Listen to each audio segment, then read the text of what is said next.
Good morning, everybody. It's a pleasure to be here, especially I've listened to many discussions about digital health, and BMAL's introduction was one of the best I've heard, and it's many aspects of it I think I'll cover and reinforce what he'd said. This picture on the bottom right is usually better to show in the winter, but this is where our offices are on the left. So we overlook the Torrey Pines golf course and overlook the Pacific Ocean. And fortunately, I'm not a fan of golf. Otherwise, I'm pretty sure I'd just stare out my window all day long and wish I were doing other things. These are my disclosures. I'm not going to talk about anything involving any of these.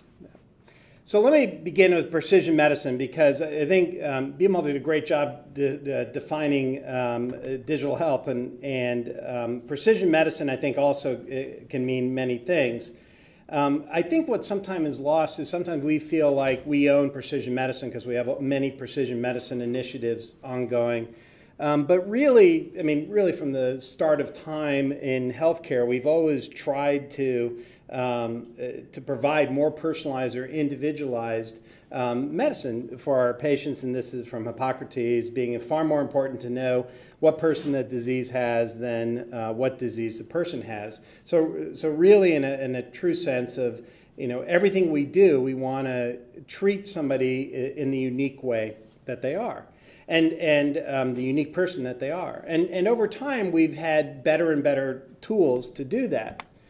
And this is a presentation from 1891 talking about how instrumentation was going to really change healthcare and making it much more precise in medicine. And Dr. Mitchell's focus on this was talking about the ability to precisely measure things like temperature, pulse rate, respiratory rate.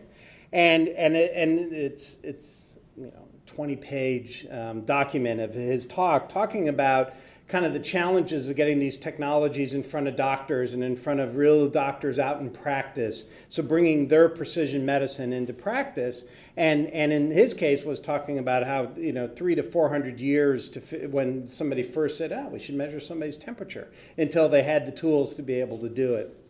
So precision medicine is really just using the tools that we have now that are available to us today to treat our patients as the unique individuals they are. So the NIH defines it, though, for us and as this emerging approach for disease treatment. I might not agree with the emerging part, but in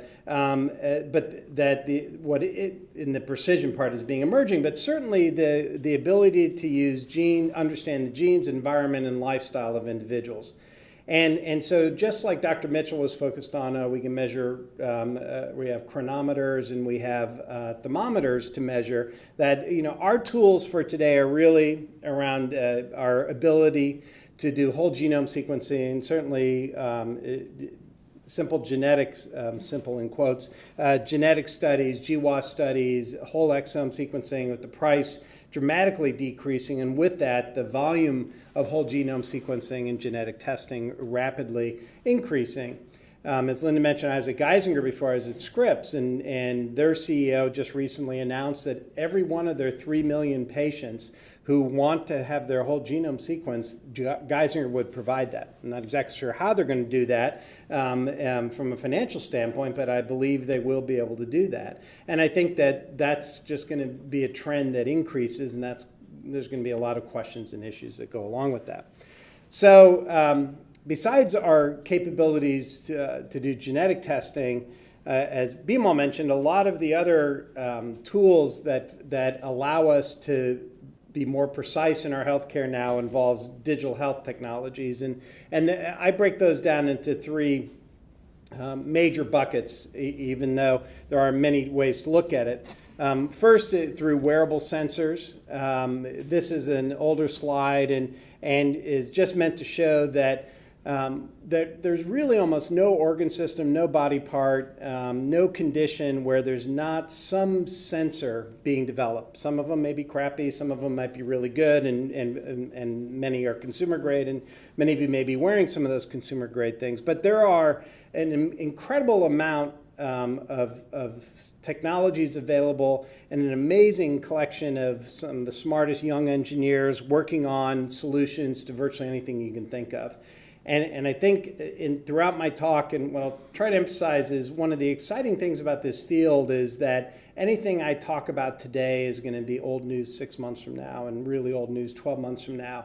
And so to think of it not as what does this technology allow you to do, this specific sensor or whatever, but rather think of it in a way and saying, what can I do if I could remotely monitor this? Or what is it I'd like to remotely monitor? And I can almost guarantee you'll have the ability to do that in the not too distant future.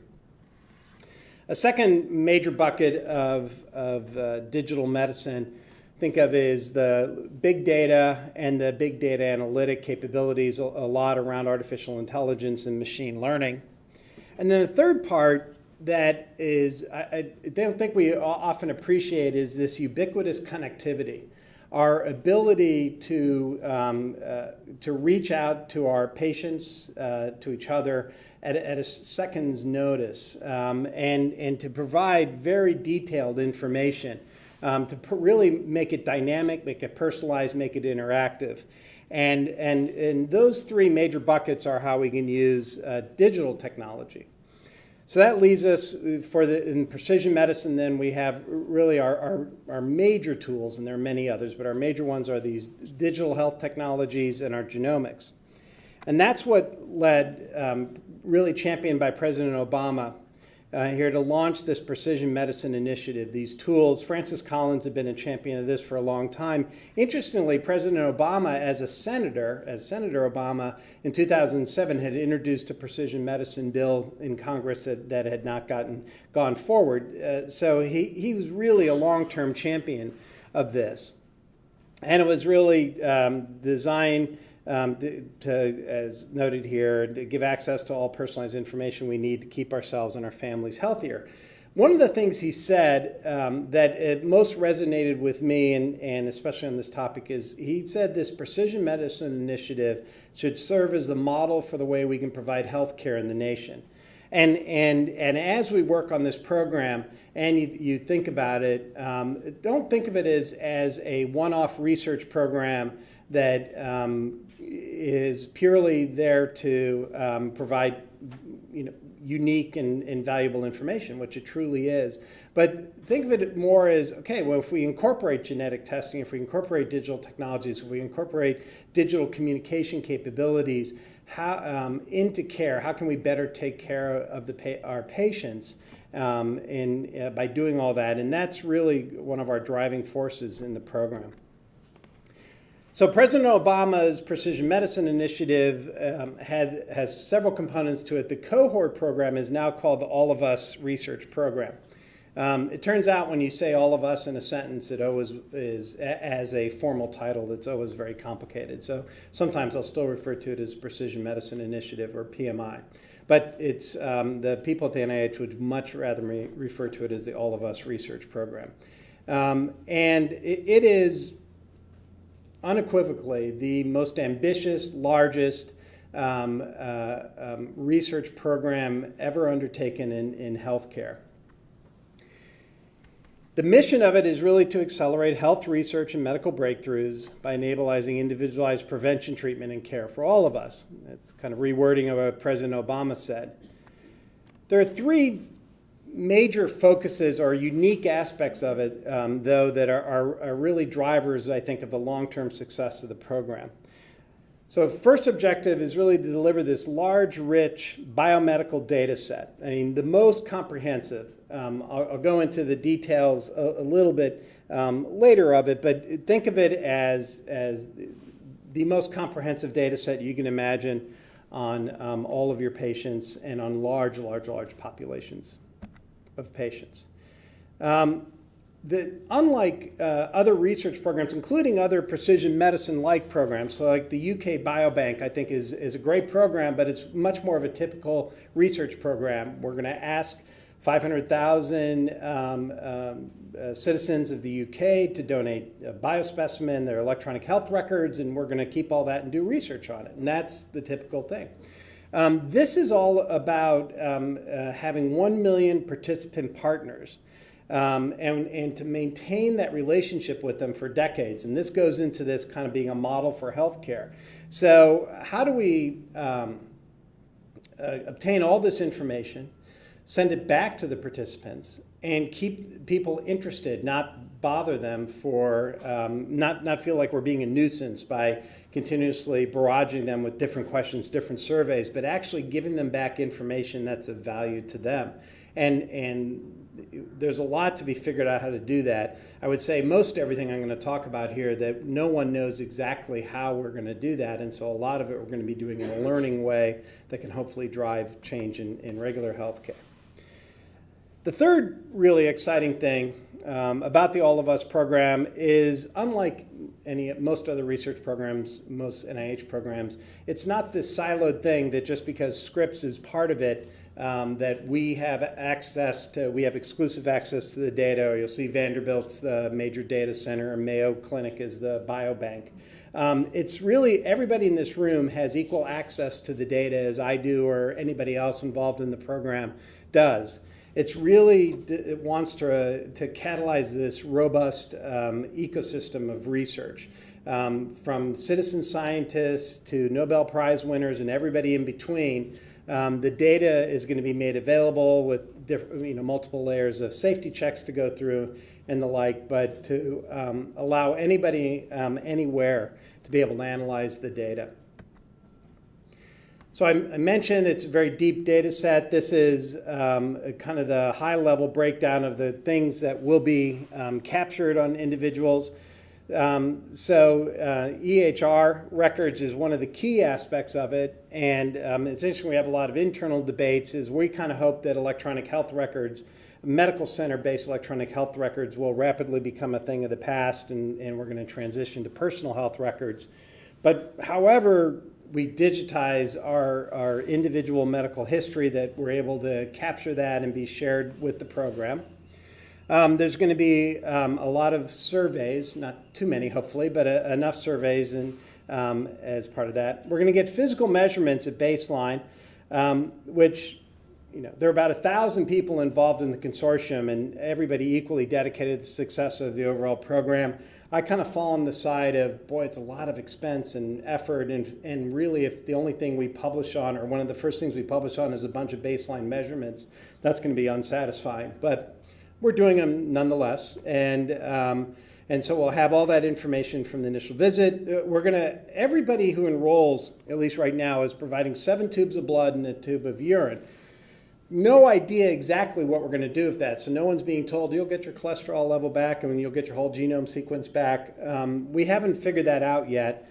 And then finally, the wearable and digital apps, and along that same categories. We have a small 10,000 person pilot study with Fitbit, but the goal of that is actually not as much about information we're acquiring from the Fitbit device, but rather how do we get somebody who has chosen not to wear a fitness tracker or heart rate tracker or sleep tracker, how do we incentivize them to wear it? And how frequently? Is it better to ask somebody to wear it 1 week out of every month, 1 day out of every week? And so we're just trying different tools to see when maybe somewhere in the future we have that amazing sensor device that measures blood pressure and stress and glucose and everything, that we can better implement that into the program to get the most useful information out of that.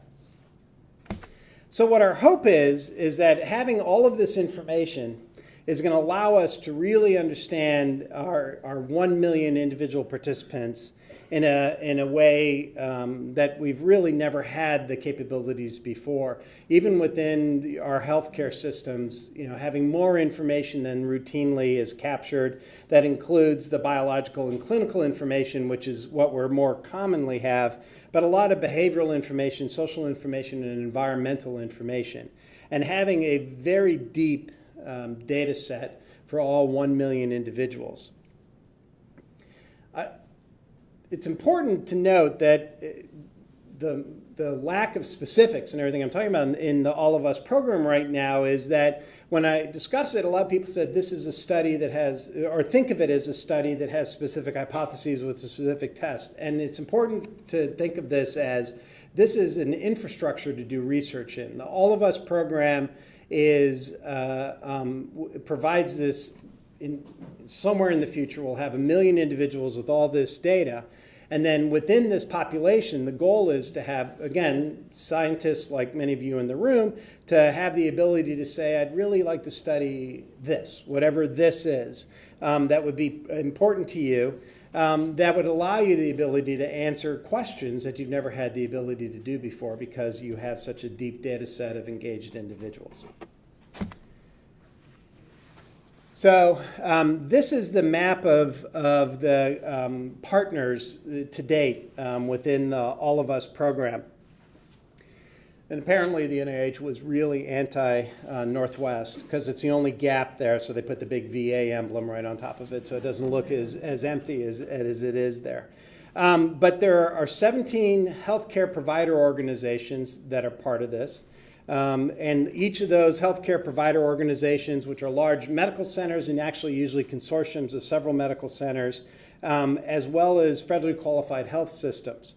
And those centers are in the program to enroll their patients and patients in the surrounding communities, and they're tasked with enrolling about 650,000 of the 1 million eventual participants. At Scripps, we're the participants center, and one of our tasks is to enroll the 350,000 direct volunteers. And those are made up of individuals who don't live close to any of the healthcare provider organizations. As one of the core values of the program is to make sure that it's open to all people who are interested in participating. I mentioned Vanderbilt, a combination of Vanderbilt, the Broad Institute, and Verily, which was formerly Google Life Sciences, are the data and research core, and then the Mayo Clinic serves as the biobank. The NIH is the coordinating center for the overall program, so it's being run out of the NIH. And this is, it says the inaugural partners, and the reason for that is that it's expected to grow. And we're expected to learn a whole lot as we enroll more individuals. We're finding out what's working, what isn't working. And so I think many of the things, or some of the things at least, that I've already kind of explained or noted as part of the program now may be changing and being modified to meet the needs of the program to make sure that we can enroll everybody. I didn't mention, and I should have on the slides in talking about the participants, one of the other really unique aspects of this is that it's really designed to enroll individuals who historically have been underrepresented in biomedical research. So now we have a government trial that's designed to enroll a large percentage.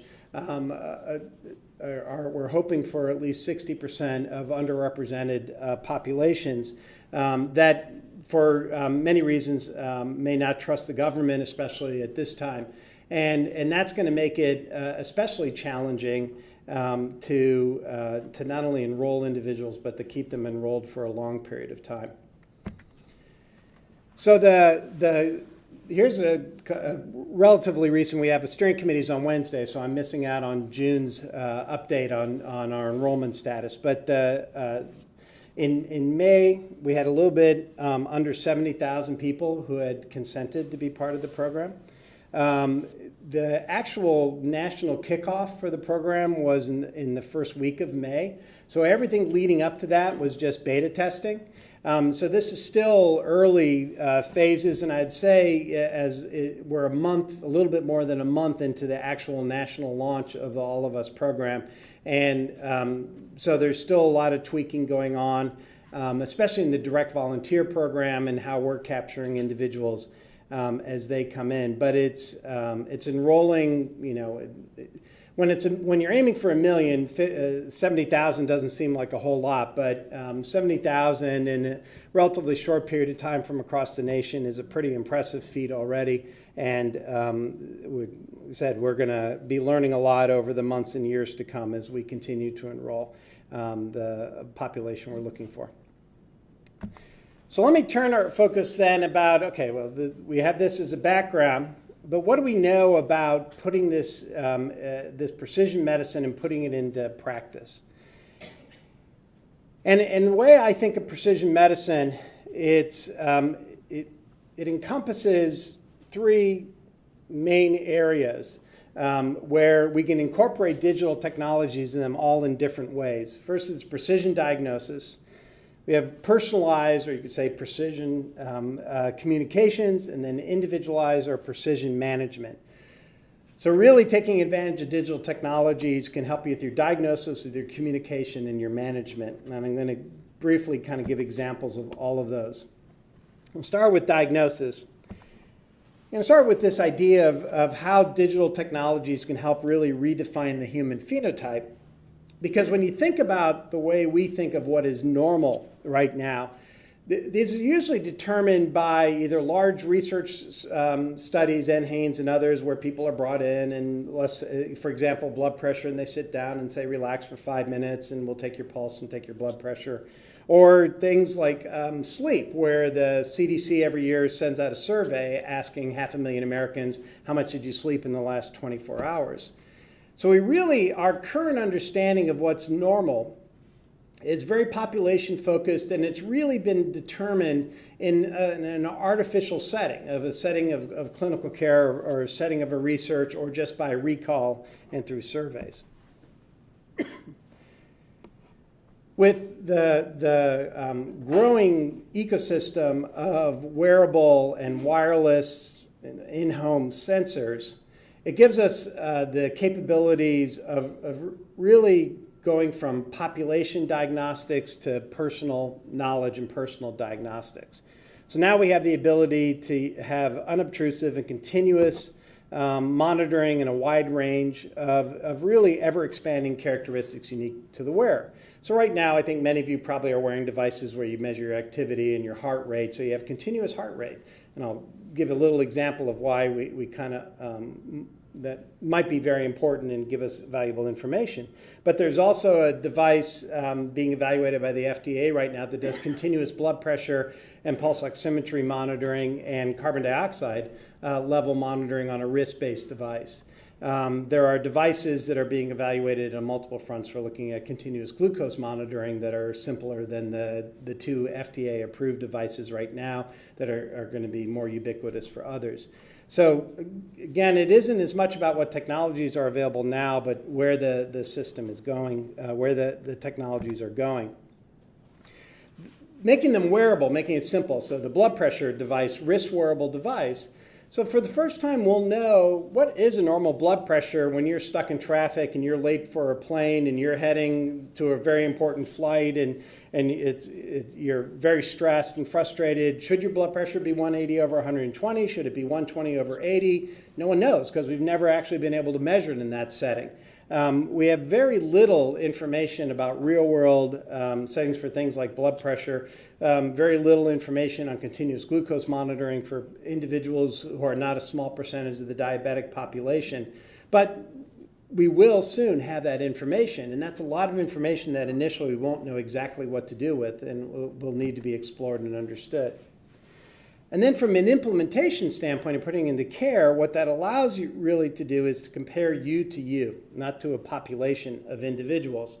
And because right now, and when I see someone in a cardiology clinic, a lot of what I consider normal in their vital signs, their ECG and others is kind of saying, okay, compared to a lot of other people just like you, this looks pretty normal. It's within that range. But for that individual, their heart rate relative to their amount of activity is kind of unique for them, at least over a short period of time. It's going to change if they start some fitness regimen or become a couch potato because they injured themselves.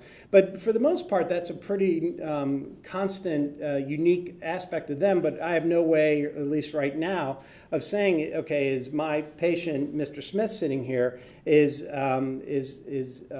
showing signs of some early decompensation that would be more obvious if I knew how active they were being and how his heart rate response to that activity was or wasn't changing over time.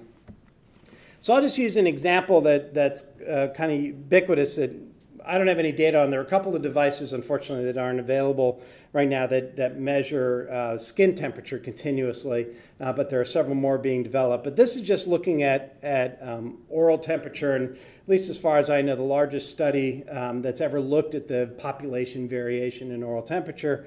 And you look at, most everybody, layperson, doctor and stuff will say, especially in the US, if we use Fahrenheit, 98.6 is a normal temperature. They found that the mean of the population was 97.8, but that the distribution was down to 95.5 and up to 99.9 in individuals who had no signs of infection either at that time or in follow-up. And so just in a very simple way, if we think of, measuring if somebody has a fever, as a measure if they're sick, somebody whose normal temperature is 99, for example, is going to have a very different fever than somebody whose normal temperature is 96. But because we look at something as simple and as mainstay in medicine as fever as a population-based metric, we almost always will determine if somebody has a fever based on their difference to the population mean. And these technologies that we have are going to help us change that. And I'll give some examples of some work we're doing with Fitbit. This is some just work. We have about 100,000 Fitbit wearers who are pretty consistent wearers and have a year's worth of data over a year for those individuals. This is a look at about 56,000 who had enough sleep data. We thought it was valuable to look at, and we looked at in the blue distribution is the Fitbit data. Behind it in red is CDC survey data, and you can see they pretty much overlap each other. But the CDC data, remember I said, is just gotten by a survey saying how much did you sleep in the last 24 hours and plotting that. Whereas in the Fitbit data, this is these 56,000 individuals' average sleep over a year. So it isn't just one night's sleep. It's how many hours of sleep they average over a year's period of time. Now, based on the CDC data, we tell all of our patients you should get 7 to 9 hours of sleep every night. And that's probably good from a population standpoint.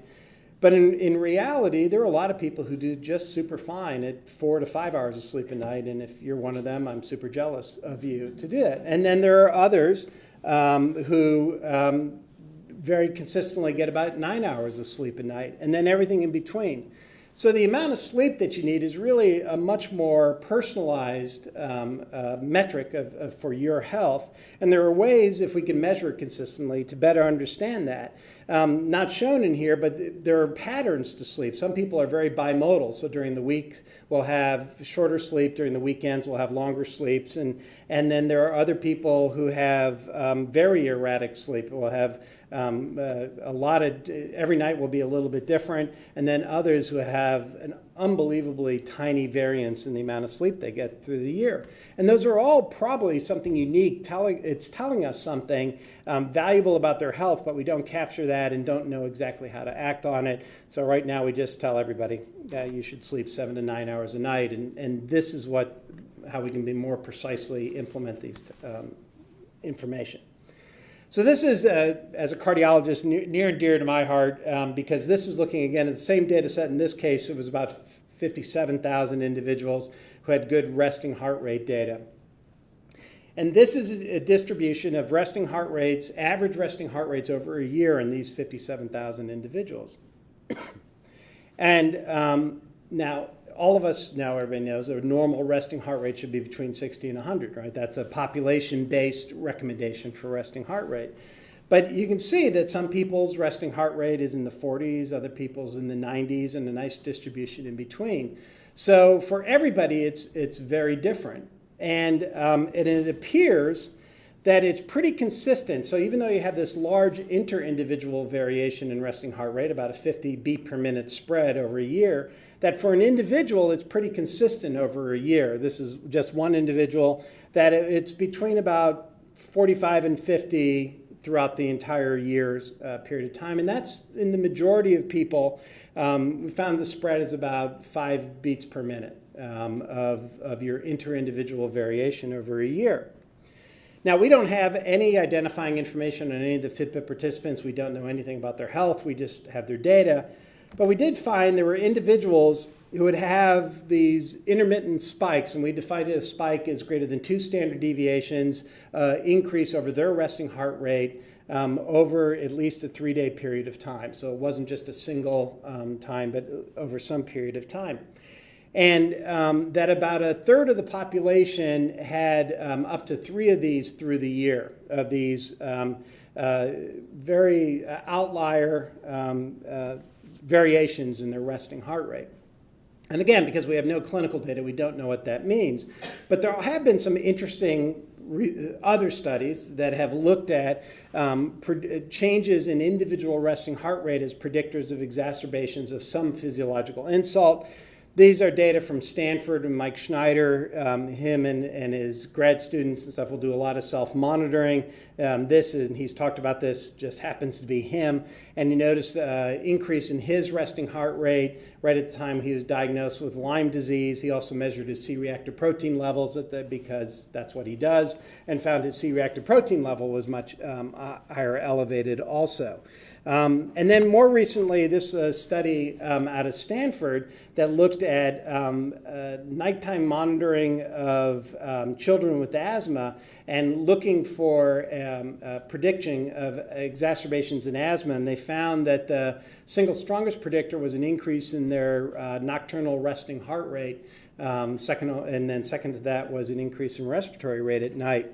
So it would suggest that if we knew everybody in this room has some resting heart rate that's your resting heart rate that may change again over time if you take up jogging or stop jogging or do something, but in general is the same day after day. And that, think about it, then it could be a measure for changes in your physiologic status if we were able to track and know when you have subtle changes in your resting heart rate.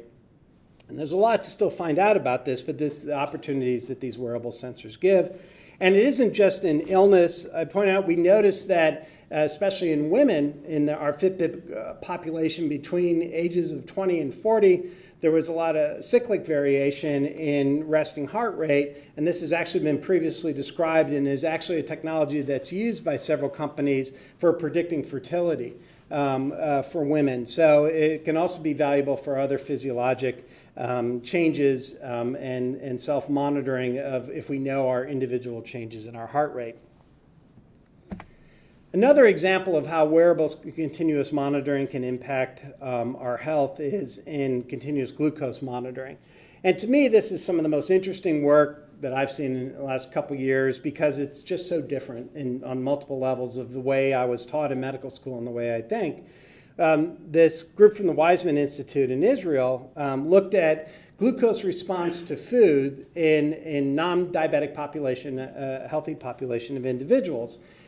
And contrary to at least what I thought or knew, is they found that 2 individuals, as shown here as examples, have completely different responses to the exact same foods with the exact same amount of carbohydrates. So this is a cookie and a banana, 20 milligrams of carbohydrates in each one. You can see the top participant, the banana, made their glucose increase and then return back to normal, whereas the cookie had no effect on this individual's glucose. And then the person below had the opposite effect. The banana had really no impact on that individual's glucose, whereas the cookie led to a spike and then a gradual decrease in that. And in fact, when they looked further, they found another study, just a piece of white bread, and this is the graph is in 4 different individuals, and they looked at the response on 2 different occasions. And so you can see for each individual, their response to that piece of white bread was very reproducible, very similar, but very different between all 4 of those individuals. And then further work they've done, not in this original paper, they found that the microbiome, the individual's microbiome, was actually the strongest predictor of those individuals' response to the different glucose response to the different foods. And that's what I find, because when I went to medical school and residency and stuff, microbiome was known as contaminant, and that's it. You know, we never thought of it of what its impact it has on health and wellness, that there seems to be almost nothing it doesn't affect.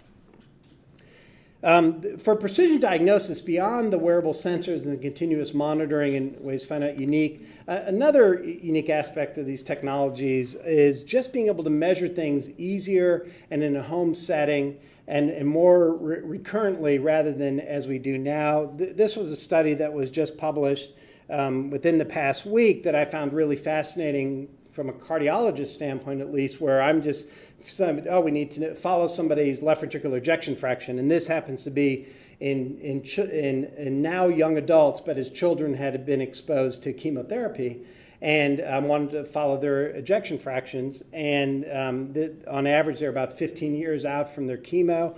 And they had cardiac magnetic resonance imaging, echocardiography, and then had this carotid ultrasound device called a Vivo.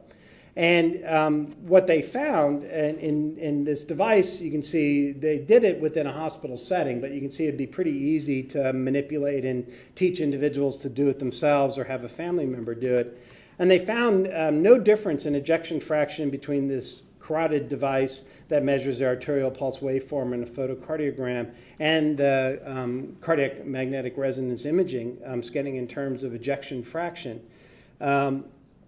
And in fact, it was more accurate than echocardiography in doing this. So a lot of these technologies will help us not only diagnose people more precisely and personally just by continuous vital sign monitoring, but new technologies that allow us to monitor things more easily at home and be able to more proactively measure and monitor people because we won't have the cost and expense of bringing them into the hospitals to do that.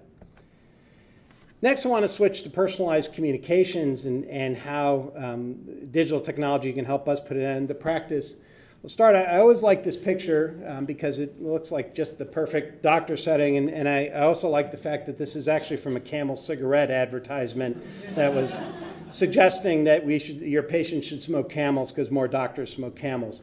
But it's kind of the way I think a lot of, we'd love that have that personalized relationship and that closeness that we had. And then this picture is always my favorite because this shows, the doctor whose back is to the patient and typing on the computer, because sadly that's kind of become the norm in our communications by no one's desire, not desired by either patients or physicians.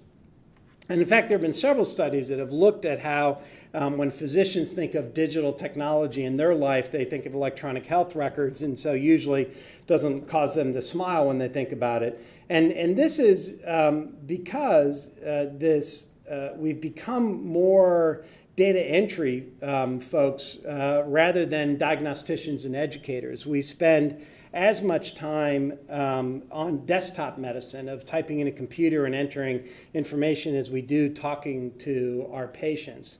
And again, I don't think that's satisfying for any of our patients and certainly not satisfying for most doctors and is a major contributor to the increasing rate of burnout.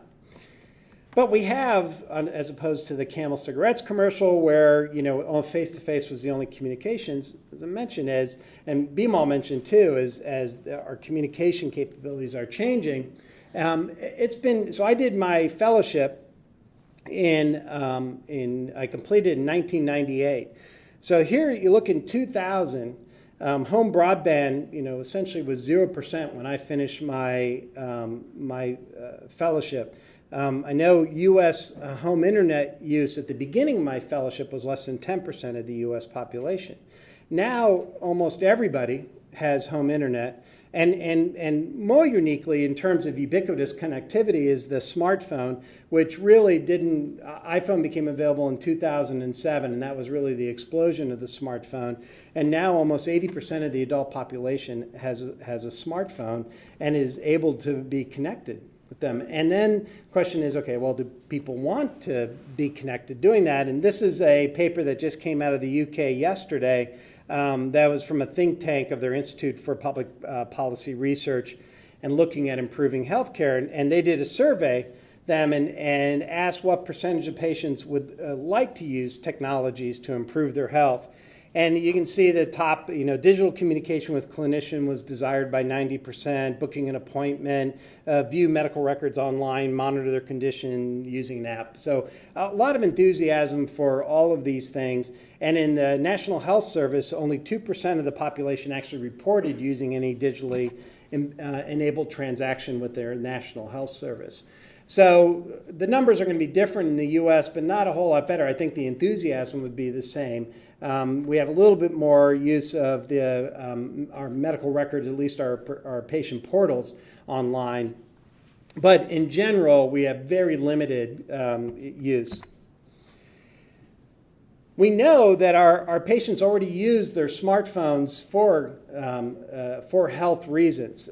So in Google's has found that about the average individual will touch their smartphone nearly 1 million times annually. That breaks down to about 2,700 times a day. For Google searches, about 60,000 of them every minute are healthcare related. 1 in every 20, that breaks down to 1 in 20 of all Google searches are related to health. And actually 1 out of every 100 queries are related to the diagnosis of a health problem. So even though we don't have it built into our routine care, our patients are already using smartphones and the internet in order to self-diagnose, to self-treat, to look for different solutions to health problems. And we're just at the beginning of this connectivity and how we can use digital communications. Siri and many other voice assistants are available and in our home. We have Alexa and Google's Home and the HomePod from Apple. We have avatars and we have virtual digital assistants, which are becoming creepily real world looking, but they offer a lot of potential to fill in gaps of things where you don't need to have the human contact necessarily, and there's a question as to where that need part is, but a lot of other communications that can be much more convenient, even proactive in helping improve the care of our patients. And this was a study that was just published in the last few days in Lancet that looked at one potential for that. They used an e-health strategy, and I can't remember, it's a Dutch name, and it means I recover. But they use this strategy that includes a patient-specific dashboard as well as an activity monitor to track their recovery after surgery. And they did this randomized placebo-controlled trial following intermediate grade abdominal surgery. And you can hopefully see on this table, what this eHealth dashboard is replacing is a lot of things that we've done in this, in a direct person-to-person way, and it's kind of offloading some of the time demands for that. So see, the first thing it provides is recovery advice. It provides information about the perioperative period. It provides monitoring and then gives you feedback during recovery. And then it also provides the ability for an e-consult. So an individual can go into their dashboard and say, I have a question, and they can get a text response. So many things that really have been built around routinely just person-to-person or a phone call, and usually during office hours and a lot of challenging communications, but they built this. And what's great about it is they've individualized it to each person. So that person decides before their surgery, what is a good recovery for me? What activities do I measure? What is my routine activity? The activity monitor tracks them for a week before the surgery and tracks how they're doing after the surgery over time. And in this study, what they found is that this e-health intervention led to return to normal activity on a median of 5 days sooner than standard of care did in that group. So this is one of the very few evidence-based signs of how we can use digital communications to improve care. The challenge with the digital communications is that it's not as easy as I think a lot of tech developers especially will think about the challenges of that. There's a lot of you can't just dump a lot of factual information, and this was I think a week ago or so from JAMA about the iatrogenic potential for the physician's words, and the idea that this information is an important mediator of the variability in relationship between disease and symptoms. So the amount of information we give, the way we communicate with patients impacts their symptoms.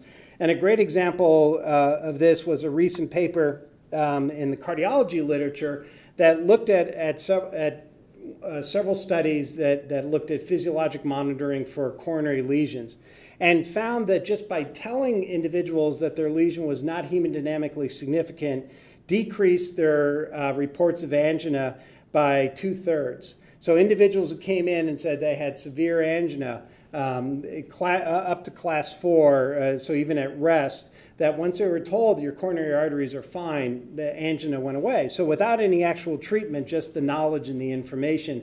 And I think that there are examples of that in almost everything we do in medicine.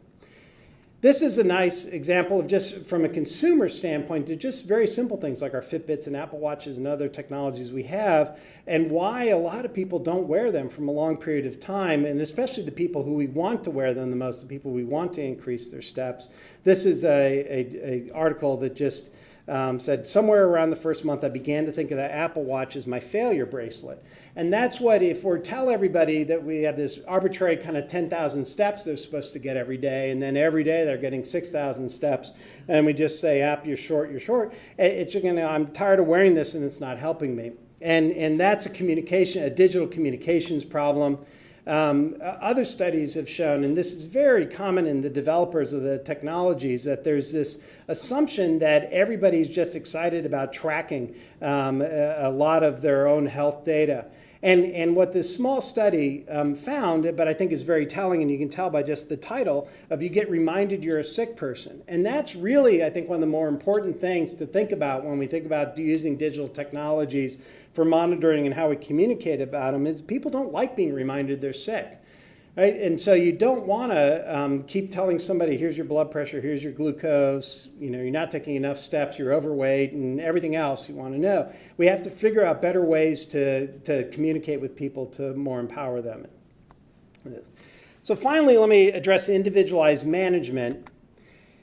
And there was I think this was about 6 months ago in New England Journal, which I like, because I think we're hesitant to admit this in medicine, that medicine has become just too complicated for the human mind. So the first step towards the solution is acknowledging the profound mismatch between the human mind's abilities and medicine's complexity. I was the fellowship director when I was at Geisinger, and I used to tell the fellows that there are 75,000 peer-reviewed articles published every single week now, and that's a growing number.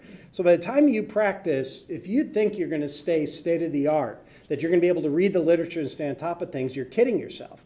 And you have to realize that now. And so one of the important things in your education has to be, how do you teach yourself to continue learning for the rest of your career?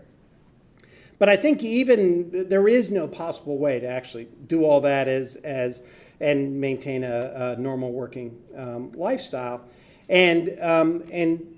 So the amount of information we need can be looked at, I think, in two ways. And this is, again, a paper that was in JAMA in the last couple months that looked at diagnostic versus management reasoning.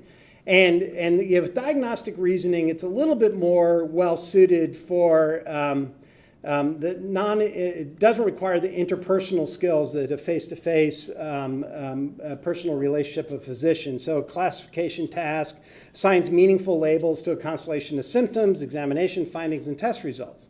So something that you could argue could be amendable to more machine learning or artificial intelligence, whereas with management reasoning, really it requires a much more human interaction. So it's a task of prioritization, but that priority is going to be different for different individuals.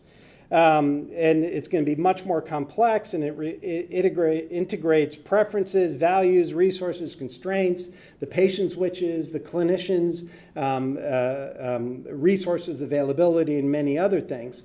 So when you think about the diagnostic reasoning in particular, that's really well suited for artificial intelligence, or what I would prefer to call augmented intelligence, where it doesn't necessarily take the place, in fact, probably it does not take the place for the most part of physicians and other caregivers, but rather augments their capabilities. And this is just in cardiology literature and the growth and the explosion in machine learning. And then even more impressive, just really in the last year, there have been 4 different FDA-approved artificial intelligence technologies, first in cardiac MRI, then in guiding CT scans for stroke identification. And those are both designed to augment the physician.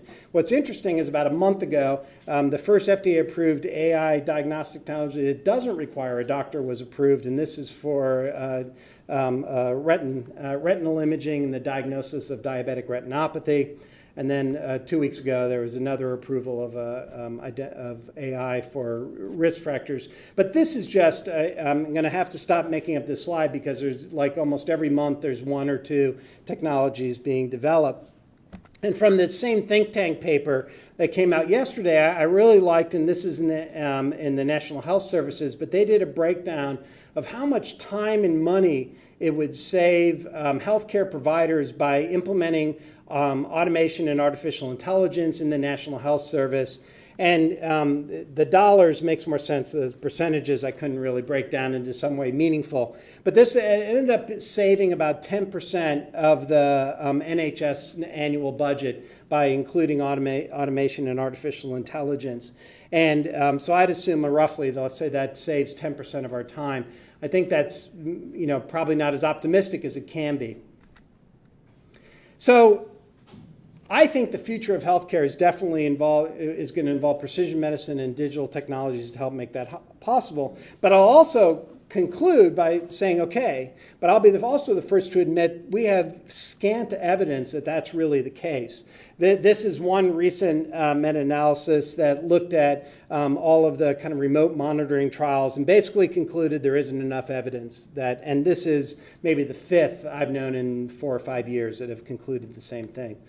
And so as I conclude, I want you to think about, well, one of the reasons Bimal touched on this also is the idea that we have to think completely differently. And a lot of the work that's been done has been, okay, we're going to incorporate this digital technology into what we're doing right now, and that's going to make everything better.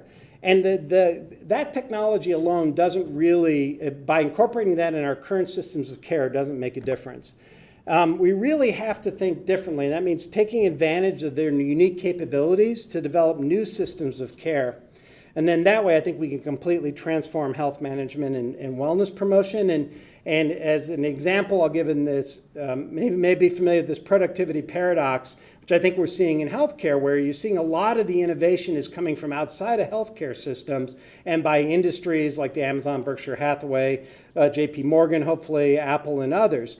So manufacturing initially built around the steam engines in the late 1880s. And the steam engine, as you got further away, you lost energy.